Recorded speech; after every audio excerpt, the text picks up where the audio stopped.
como responder a confrades espíritas que, mesmo sabendo que não devem, não conseguem se conter e misturam, mesmo que sutilmente e subliminarmente, a política partidária com a doutrina espírita.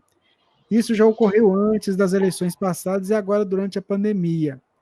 Eles alegam que a política está em tudo, pois o ser humano é naturalmente um ser social, mas misturam com a política partidária. Como poderei responder sem ferir a suscetibilidade? Realmente, a sua preocupação faz sentido. A gente precisa agir sem ferir, porque não é justo que o bem se valha das armas do mal para defender os seus propósitos. Então, tudo que nós fizermos na tentativa de defender o bem deve ser utilizando os instrumentos que o bem possui. Por essa razão, não cabe na defesa daquilo que você levanta a agressão, a violência e o rompimento dos processos de amizade. A gente precisa fazer de tal sorte que a nossa amizade ela não seja ameaçada pelo fato de termos que levantar as questões que dizem respeito a esses aspectos que você mesmo levantou. Então, o que a gente pode fazer nesse sentido? Bom, as obras espíritas são muito claras em dizer para nós que nós devemos nos manter isento das relações que dizem respeito à política no mundo. Não a política no sentido da ciência, mas a política no sentido da política partidária, aquela que elege alguém em detrimento de outro alguém. Não faz sentido trazer esses sentimentos e essas divisões para dentro do campo da doutrina espírita. Eu digo isso não porque os espíritas tenham que ser amorfos em termos de política. Não. Os espíritas não só podem, como devem ter uma atividade, se assim lhes aprouver, no campo político, porque é necessário que nós façamos o nosso envolvimento na transformação da nossa sociedade. Não há como nós pugnarmos por uma sociedade mais justa e mais humana se nós não enveredarmos pelos caminhos que dizem respeito aos aspectos atinentes à política.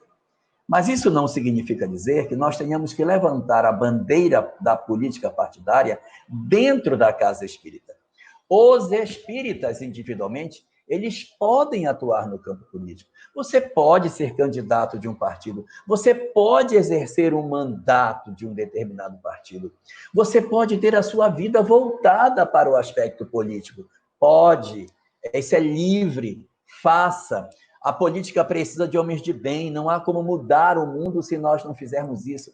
Exerça tudo o que você puder nos seus pendores e, quando for para o ambiente político, leve as virtudes espíritas para dentro desse ambiente. Aproveite tudo que você sabe de política para viver fora do ambiente doutrinário. Então, você vai pegar tudo que aprendeu de doutrina espírita para aplicar no seu posto eletivo ou cargo comissionado de relevância que você esteja assumindo. Mas jamais se deve fazer o contrário, que é trazer os elementos políticos para dentro da casa espírita.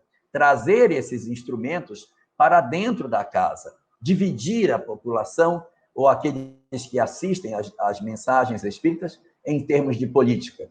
E, pior ainda, utilizar a tribuna espírita para defender ou atacar pessoas. Isso jamais. Mas o que você pergunta é como fazer na prática para poder corrigir isso. Muito bem. Então, vamos para as questões práticas.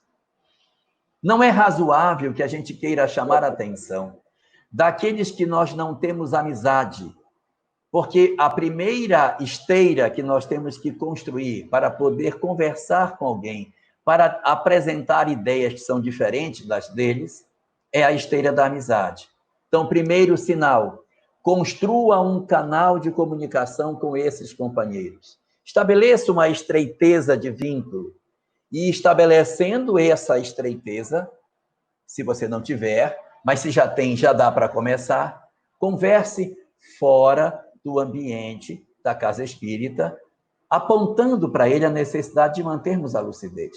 Eu sei que eles vão dizer que não dá para separar a política da vida, porque política é vida. Mas, mesmo diante deste argumento, é importante que nós tenhamos em mente que as questões político-partidárias, elas são temporais. Não há nenhuma menção de política durante toda a codificação kardeciana.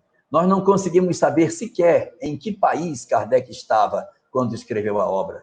Se você ler com atenção, não dá para saber, porque ele não escreve nem o século e nem o lugar. A obra é atemporal e ageográfica. Ela não tem uma relação com local ou tempo, porque ela está acima de todas essas questões. Então, nessa conversa a manter com as pessoas fora do ambiente da casa espírita, é importante destacar que as pessoas que vão ali não vão para ouvir isso. Que, em respeito às pessoas que assistem às palestras da casa espírita, que nós estendamos consolo e não divisões. As casas das pessoas já estão tão divididas. Elas já passam o dia inteiro ouvindo as pessoas se dividindo entre A e B, A e B, A e B. Então, o local de refrigério é esse. Aprendamos do Cristo que conviveu com um ambiente político e não contaminou a sua mensagem com a prática da política partidária. Então, façamos o esforço de conversar fora, apontando para a necessidade de nós termos, nas nossas falas, a preocupação de consolar e não trazer cisânia, discussão, divisões. E o esclarecimento que a doutrina espírita nos apresenta é um esclarecimento que diz respeito especificamente aos aspectos espirituais transcendentais da vida humana. E se nada disso bastar, se tudo que você disser não der certo, você relembre duas coisas. Primeiro, que Emmanuel nos recomenda que espírita seja o nome do nosso nome, que a primeira qualificação que temos que ter é espírita. Não sejamos, portanto, médicos espíritas, sejamos espíritas médicos. E, do mesmo jeito, não sejamos políticos espíritas, sejamos espíritas políticos. Coloquemos o adjetivo espírita antes de qualquer outro, porque esse é o que mais nos define. E se nada disso bastar, relembre para o companheiro um mecanismo da lei de causa e efeito, chamado inversão social expiatória, na qual, quando você odeia um grupo social, você se candidata para renascer exatamente dentro do grupo que você odeia. E pergunte ao companheiro, você está preparado para poder, provavelmente, renascer filho do político que você tanto odeia? Então, retire do seu coração esse sentimento para não atrair para a sua história espiritual a amarga experiência de renascer entre os seus desiguais. Faça o trabalho que tem que fazer sem ódio, sem mágoa, sem rancor, para não atrair para a sua história espiritual a necessidade difícil de renascer no meio daqueles que você odeia para diminuir o ódio e a diferença que você possa ter com outro grupo social. É da lei de Deus. Cuidemos de nós enquanto é tempo, antes que a lei nos alcance. Reconcilia-te com o teu adversário enquanto estás a caminho com ele.